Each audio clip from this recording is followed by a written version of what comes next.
Chris Gramiccioni is an attorney, a father, a husband, a Navy veteran, and now he's a Republican candidate for Charleston County Council's District 2 seat. I talk one-on-one with Chris for this edition of Quintin's Close-Ups. And if you haven't already, subscribe to my YouTube channel and like Quintin's Close-Ups on Facebook. Chris Gramiccioni, welcome to Quintin's Close-Ups. Good to be here this morning, Quintin. Oh, I appreciate it greatly.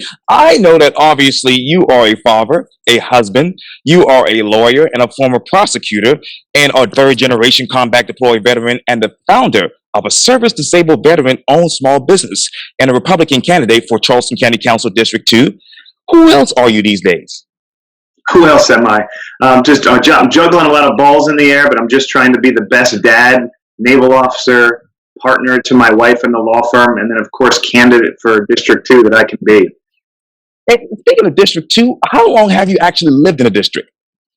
I've been here for a little over a year. We moved down from New Jersey at the end of 2020, and we call this place home and are loving it. Now, I know you've been here since 2020. Let me ask you this. How have you actually voted in a Republican primary before? Yes, ever since I've turned 18. Have you actually voted here in South Carolina? No, I haven't had the opportunity to do so, no. Okay, Chris. Well, let me ask you this then. How could you actually make critical conditions for your district if you haven't voted in the district? Well, I live here. I pay taxes here. My kids go to school here. I've gotten to know the constituents since I've been running and since I've been living in this community. I don't think the isolated act of voting necessarily dictates whether or not you can be an appropriate person who works for the benefit of the district.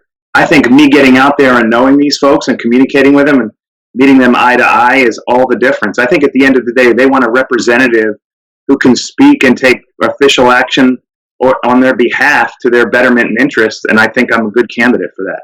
But is it not fair to the constituents if you haven't voted in your district, Chris? No, I think I would say that it's not fair to just judge me as a candidate just solely on the fact of whether I've been to the ballot box here or not. I'm an operational military vet. I still serve in the military. I travel the globe.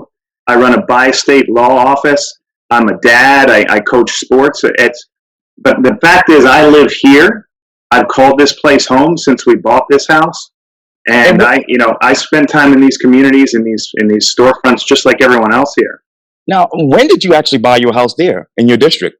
We bought it in December of 2020 and moved in after the end of the school year in 2021. And I know from my research you were a full-time prosecutor in New Jersey until 2021. Is that right? That's right, yes.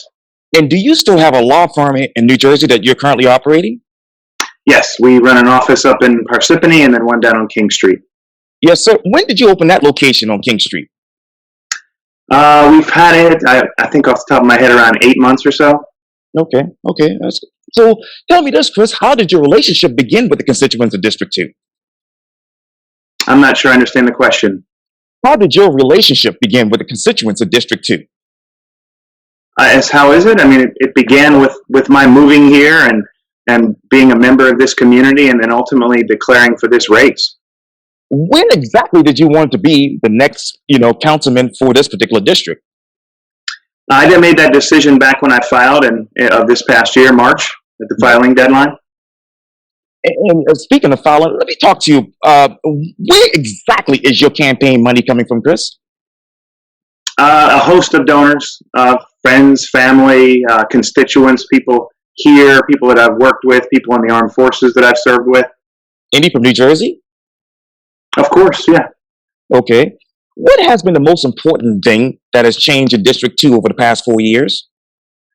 I think density. I think what you've seen is the growth here, and I know that's one of the concerns that a lot of my constituents raise, is whether growth has been, out of control here. My message, as you've probably seen on my campaign website and in my correspondence and literature, is growth. I don't necessarily have to consider it a bad word, but I think it's important to assess growth and tie it to the impacts on things like public utilities and infrastructure and staffing and the impact on schools. So I believe that meaningful and cerebral assessments on growth when it comes to making decisions on whether we're going to grow commercially or residentially therefrom, I think before you make those decisions and those approvals are made, you have to tie that to assessing impact on these things. It's one of the number one things I get when I speak with people in the district for which I'm running is they have concerns over the density and the traffic and just how quickly this area is growing. I'm going to talk to that and talk to you about that in just a second. But what is the demographic trend data for your District 2? Demographic, I think it's largely Caucasian, and it's fairly Republican. Now, how has that data allowed the county, Charleston County, to understand the existing and potential future conditions of the county? Well, I think that's a job by all 9 council people. Each come from different representational areas, from different precinct or districts, and together, the idea with the collective making decisions for the betterment of Charleston County, and each of them bringing their own experiences and, of course, the interest of their constituents is something that I think is important. I like the way that Charleston County runs that. I've had a chance to speak with many of the council people on board here, and I look forward to hopefully working with them in that regard. Now, how should the county, Chris, accommodate growth that respects the unique characteristic of your district? Well, I'm not sure I exactly understand the question, Quintin. I mean, how should they accommodate growth? That respects the unique character of your district. There's a lot in your district now. You have the Old Village, you have Sullivan's Island, you have the Alva Palms, you have Arndale, McClellanville, you have the Phillips community. How should the county accommodate that growth and protect the character? Well, I think, like I said, with smart growth, we'll hopefully limit the density and the increase and the impact on infrastructure. On our side, infrastructure is fairly stable. I know there's interest in potentially extending Route 41. That'll be something I have to roll my sleeves up and assess if I'm elected and been able to access information as it pertains to those types of jobs. But traffic burden, traffic alleviation is something that's near and dear to my heart, and I know it's near and dear to many of these constituents as well. As you point out, the interest of those in the Barrier Islands or Old Village are not necessarily consistent with those out in Allendale or McClellanville or otherwise up in North Mount Pleasant. So yes, trying to assess that collectively I will freely admit, will be a challenge, but one that I think I'm up for. And I love the Old Village in North Mount Pleasant. I'm out there a lot. You talk about Arndale. Have you been out there personally? Yes, I've been there a few times. I'm actually planning on going there Monday as well. Now, let me ask you this, Chris. What more information do you want on Highway 41? What more information? I'm going to kind of reserve that for if I happen to win this race. I'm sure that there's a collection of engineering assessments and bids and things like that. But I'd like to know traffic studies on how much of a burden it would alleviate at that intersection of 17 and 41. I know that's one of the complaints at that light. It takes a while to make that left. Yes. Similarly, when you turn onto 41, I know there's a log jam of sorts for a period of time, and I know there's discussions about potentially expanding that or broadening that with an extra lane or so. But I just know what I read. I mean, I'm not privy to what the county has received in terms of engineering or reports or otherwise, so it'll be something that I have to assess. Now, how many cars actually travel along Highway 41 every day? Oh, I don't know the answer to that. Where in your district, Chris, do you identify and also develop those unique characteristics when it comes to residential, commercial, and mixed use? I think you see it along Coleman, of course, Rifle Range, because if there isn't an alleviated traffic burden as we're discussing, then it likely will create traffic along Rifle Range. So those are things that I think will be important to assess. But those general areas, Dolly, of course, whenever you add infrastructure, I guess it's the prospect. It's almost like when you change a course of water, like the same thing goes for cars. They will find other ways. And in addition to ingress and egress on 17 and 41, you have to make similar assessments on what the impacts would be down, like for example, in this situation, the Rifle Range Road corridor. Right. What will those impacts be in the next 5 years in your mind? That's a tough one. I mean, the idea is to anticipate the growth. We're able to look back and see what growth patterns have been in the Mount Pleasant area and in this district. It's kind of hard to assess the future on how many people will continue to potentially move in here. But I of course, the idea is not just to plan for the next 6 months, but plan out for the next 5 years or so. And making those assessments will be a challenge. But that said, we'll rely on our subject matter experts, planners that have been hired by the county to undertake these types of assessments. When you look back to Mount Pleasant's past to right now. What has been that population trend that's been leading up to this growth? Well, I can tell you from somebody who got here as well, and I spent a number of years coming down to this area, working, not just personally and leisurely, but also professionally. And it's a beautiful area. This is where a lot of people want to raise their children and call home. I can understand the influx, to say nothing of the environment, how beautiful the weather and this area is. So I can, for a person who's lived in so many different places growing up as an Army brat and then moving around every 2-3 years, and the same goes for my Navy career. I've had an opportunity to live in a number of places. I cannot imagine a better place to live, to raise a family, or call home. And I understand that sentiment. People want to move here because of the quality of life, because of the nature and the environment, because of the quality of the people here that are just absolutely wonderful. What are environmental impacts that you foresee being possibly disrupted by this next growth coming to Mount Pleasant and the rest of your district? Well, obviously, there's potential environmental issues as it pertains to protection of our waterways. So one of the many things that I like about the politics and the practices around here is that is front and center on people's minds, protecting the environment, particularly our maritime waterways, our marshes, which are so important to the ecosystem. I know there's conversations ongoing about trying to alleviate some flooding issues, which tend to plague particularly the city area. These are all good steps that I think are taken to get out in front of issues instead of just addressing an issue from a crouch, like trying to address it up front and anticipate a problem and address it before it becomes a greater one. That's a good song for, in the military, we talk about that all the time, planning, proactive planning. So you're not reacting, but you're preparing for something that it inevitably may very well occur. I think the same can be said for here when it comes to planning for environmental impact issues. What is the county being proactive with when it comes to the obviously environmental impacts? Well, I know, for example, they're talking about having a rotator bus up on the northwest side of Mark Clark. I like that idea.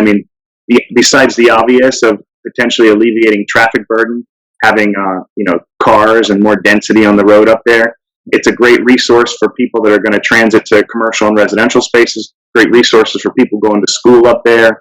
At the end of the day, it's just taking the opportunity to take cars off of the road and lessen the burden of traffic along Mark Clark over there. Man, Chris, what is the quality of life in your district? I'm sorry? What is the quality of life in your district? I think it's lovely, and there's a reason why.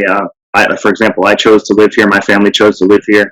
The feedback that I get in terms of how people enjoy living here is strong, and I presume you're familiar with this area, Quintin. It's just a wonderful area. We're blessed to be close to a bunch of fabulous stores, restaurants, parks and historic sites. Of course, the barrier islands and everything that the water has to offer. And of course, we're right nearby to infrastructure that allows us to transit to and from the city and around the city fairly easily. What current public and private partnerships would you be in favor for as far as infrastructure for your district? Well, I'd have to assess that if I got in. I don't know what's available. I'm limited to just the little bit that I know from somebody who reads the local news here. So it's hard for me to answer that, Quintin, but something that if I'm successful in this and able to get elected, call me back after November once I had a chance to roll my sleeves up and dig in and get smart on some of the things that are resources and information at my fingertips. Now, I know you talked a lot about homes in this particular interview thus far. How many homes in your particular district, District 2, have been built at a fairly consistent rate? Oh, I don't know what the building rates are these days. I think that, last I heard, there was roughly, 35 or 40 people moving here daily is what I'd heard to the region. That may not include District 2 per se, right, but the Charleston metro region. So you can extrapolate and do the math from there. I've personally seen, since I've been here, like a slowdown in development and approvals being sought and obtained. But that said, growth still continues. I don't think you can put a lid on growth necessarily. It's just, like I said, you can control it just to ensure that it doesn't spiral out of control and have adverse impact on these other things and resources and utilities that mean so much to people that already live here. And where's the development right now in your district? Well, there's some going on right along Rifle Range, and then of course way out rifle range, up 17. The development continues to grow as you run up Northeast 17. You see it up there. I think down in South Mount Pleasant, it's fairly dense already. Right. I don't see a number of commercial or residential sites going up. I think most of it is up in, from what I've seen, in North Mount Pleasant, east of 41, and then heading up towards Points, Allendale, and McClellanville, Dewey's Island. Yes, sir. And I know you mentioned a little bit about 526 East there earlier, but let me talk to you about 526 West. The cost of the 526 extension over Johns Island is now $2.5 billion. South Carolina Department of Transportation Secretary Christy Hall says the previous estimate for the extension is outdated, and a lot of things contributed to the new price tag for the project. Well, Chris, let me ask you this. What are the current market conditions right now for construction in Charleston County? Well, unfortunately, not favorable. As you point out, the prices have escalated from what I've read and seen over the last year. I think many of us hope and believe that reassessment will cause a downgrade in the price in terms of finishing off Mark Clark, that 9.5-mile corridor that's been so often in the news. When they started this endeavor, as I understand it, the price points were not what we see today. Those price points we've seen happen as a result over the last 2 years. The cost of labor, lumber, otherwise, shipping issues that we've seen following the pandemic. So all of those tend to complicate things. I'm hopeful that price could be revised downwards.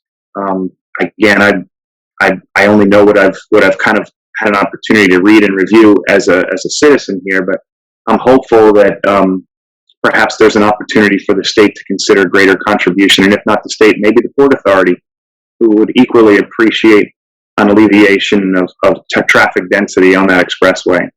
Now, I know $400 million will still come from the State Infrastructure Bank. That is obviously capped, so it won't change. Where should the rest of the money come from when it comes to Charleston County government?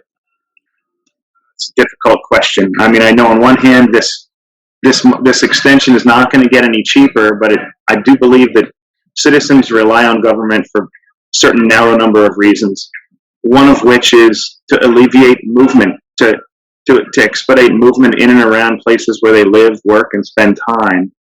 So on one hand, that's an important assessment. If you're a citizen, that's kind of what you're looking for: public safety and the ability to get around safely and securely and efficiently. I don't see that. I hope I'm wrong. But I don't necessarily know if it's going to get any cheaper. I'm hoping that downward revision, maybe we'll see something come back favorably, but it's a tough one. All bets are off when it comes to that particular Mark Clark Expressway, but I do believe that it's in everyone's collective interest to find a solution in order to finish it instead of wait, because in 5-10 years, I don't necessarily know if it'll be any cheaper. Okay, Chris, let me ask you this then. Is the 526 extension project alive or dead? Oh, I think it's still under consideration. I wouldn't call it dead. Is it alive? Obviously, they haven't put a shovel in the ground as of yet. So I think it would probably characterize it as somewhere in the middle. Are you in favor for this extension? Yes.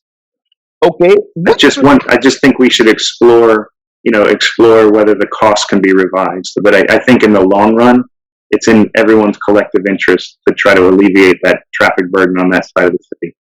Now, what funding plans should Charleston County lay out for the residents? Well, that's the thing. I mean, if I had the opportunity, I would love to consider the possibility of the state upping their investment. I realize you said it was capped, but times change, people change, and situations change. I also wouldn't mind exploring the prospect of whether the Port Authority, which I realize is owned by the state, but whether the Port Authority is making north of $80 billion annually, whether they could play a role in alleviating that burden, because they're transiting around that. There are a number of warehouses and places that they transit down 17 South, up 26. You could make a case that there is a sufficient nexus for port operations to be benefited there. How would you make that case now if you're on council? Well, I mean, I don't have those relationships right now. I'm just a citizen who's running for council.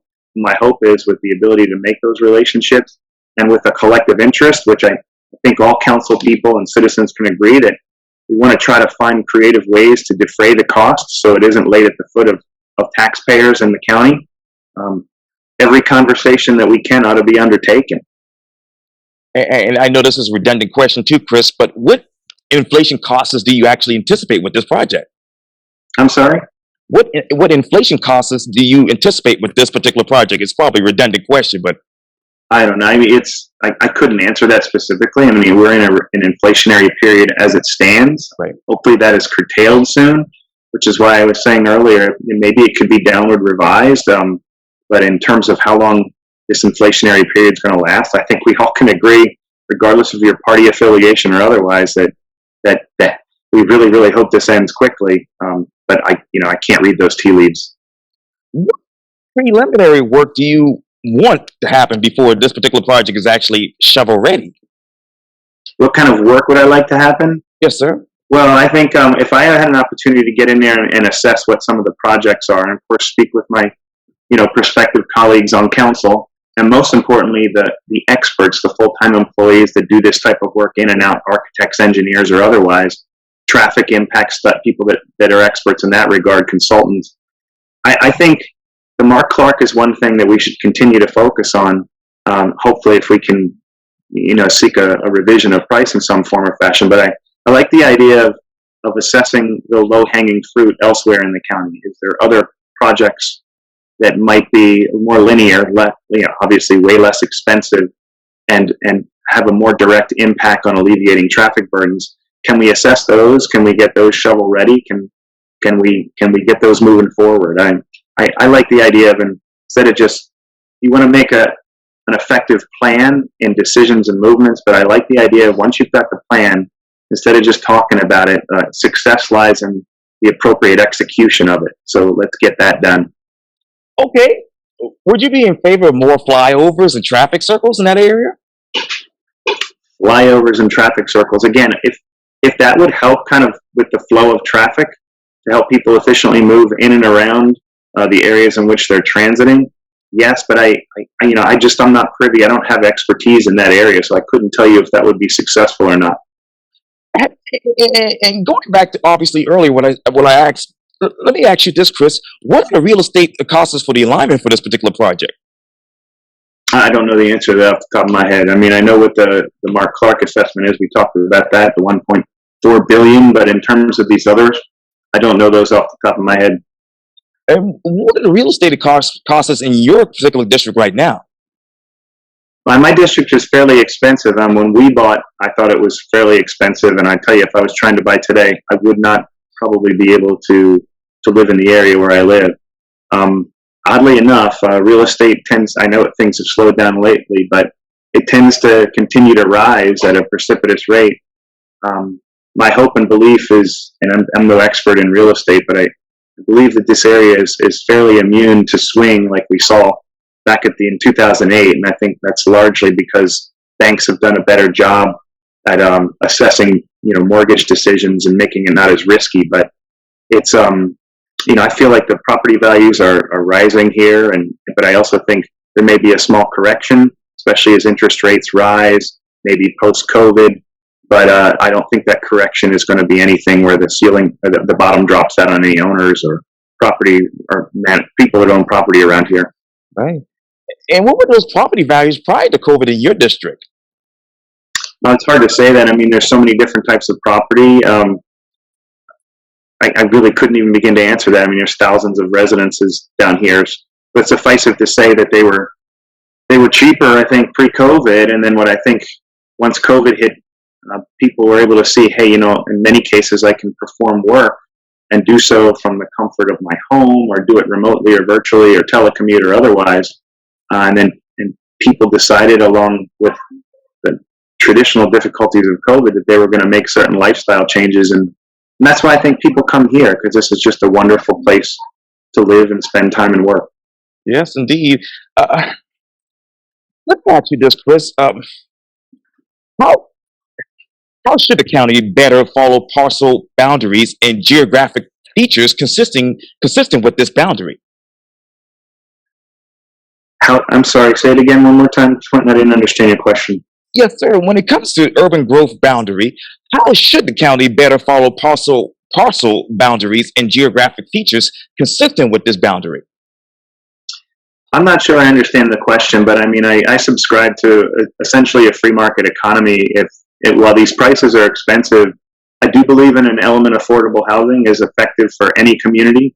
But at the same time, um, for the most part, I support free market economy. If you can afford to live in a particular area, that's great. But I also appreciate the need for affordable housing, particularly for people that happen to work here that might not want to drive in hours away and sit through traffic in order to come to their jobs or spend time down in these areas.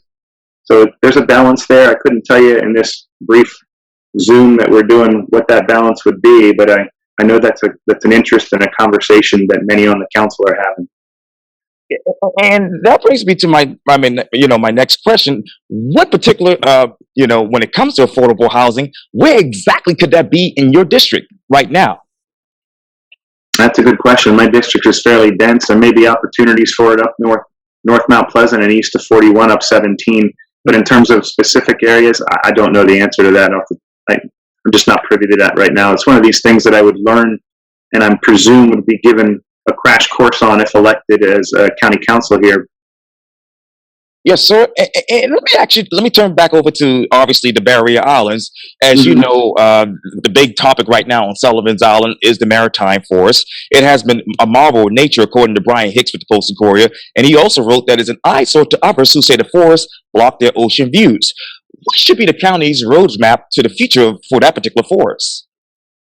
I support protection of the forest. I mean, I think it's a natural preserve, and while I appreciate the concerns that some of the residents who happen to have those views might feel, I just think it's important to at least preserve some green space, and in particular that forest. And let me ask you this too: when were trees and the natural habitat first protected on Sullivan's Island? When were they first? What? Yes, sir. When were trees and natural habitat first protected on Sullivan's Island? I don't know the answer to that. As far as I know, it's been a while, but I mean, you may know better than me, Quintin. Oh, I appreciate it. Well, let me go next door, obviously, to the Isle of Palms. There's a big talk about beach access and parking, and that's an everyday issue there. How would you actually work with the South Carolina Department of Transportation to ensure that all residents in your district, not only island residents, have the same rights and privilege of parking along those state-owned right-of-ways in our beach communities? Well, I support that. I mean, I'm a person that drives into those barrier islands and spends time on those streets and those beaches. I'm a big supporter of free beach access and making sure that people can transit to and from a beautiful resource like that. I think working closely with the local municipal officials is something that's a necessity by State Department of Transportation. I've read and heard about some of the challenges in that regard. Perhaps the more robust use of a rotator bus may alleviate some of those parking issues. Maybe not, because I realize people are bringing umbrellas and chairs or otherwise. But the fact is that you have to be able to provide for meaningful beach access in those barrier islands. And in your mind, and I know this is a Isle of Palms State Department of Transportation issue, but do you think the 2015 plan should be amended to allow more areas for non-residents to actually park there? I got to look at that plan before I could make a judgment on that. But I do support access for people, especially that obviously don't live in the islands, to be able to come in there and meaningfully use it and enjoy it. Now, let me ask you this. We talked a lot about growth and density in this particular interview. What do you think will be the regional's growth pressures in the next 5 years? I think it's similar to what you and I were talking about earlier. It's just there is a number of individuals, families, and businesses that are relocating here. It's a favorable business climate, but it's also a favorable place, like we talked about, to raise family and spend time and grow your roots. So it's just that general growth and density. We're not the only ones seeing it. I've read that Florida and Texas and Tennessee or otherwise are seeing similar growth patterns. So just addressing that is probably one of the biggest challenges, which brings us back to the need for infrastructure that'll support that influx. And how much influx do you anticipate in the next 5 years for your district? That's a good question. I mean, my district, as we talked about, is different from one end to the other. I mean, there's only so much space. Much of it will depend on turnover in real estate, but I couldn't quantify a number, but I do believe that there's growth opportunities, both residential and commercial, as you go up 17 through my district. And I think that's where you're going to see more so than down in South Mount Pleasant, just because there's really no further space. I mean, we're limited by marsh and rivers and waterfront. And obviously, I talked earlier about the Phillips community and, 6 Mile and whatnot, 10 Mile. What areas of those communities actually need to be protected, enhanced, and obviously preserved? I'm a big fan of Bulls Bay. I think that's beautiful preserve out there. So of course that's important. Any of the marshland. I don't think this is necessarily on the radar of any developers, because especially after Hugo, people appreciate the need for that ecosystem, not just for plants and animals, but also for protection from hurricanes or otherwise tropical storms. So. But those are the areas I think kind of make this place special, and keep it with that small town charm. Finding that sweet spot, that balance point, I know is important to the constituents that I've met with, and it's certainly important to me as well. And what African American communities in your district need to be protected, enhanced, and preserved? There's historical African American communities just right down the street from me. If it's a free market situation where people in those communities want to sell property, that's one thing. But if you're talking about eminent domain, it's a separate conversation that would require a great deal of study and assessment. And what are you assessing and studying right now when it comes to those communities? I'm sorry, say that again? Yeah, what are you assessing and studying right now when it comes to those African American communities in your district? Right now, I'm just trying to go out and meet as many people in my district as I can, and that's obviously what I've spent the last 6 or 8 weeks doing. In terms of, I just listen. I mean, the best thing I can do is listen to what people have to say about their concerns.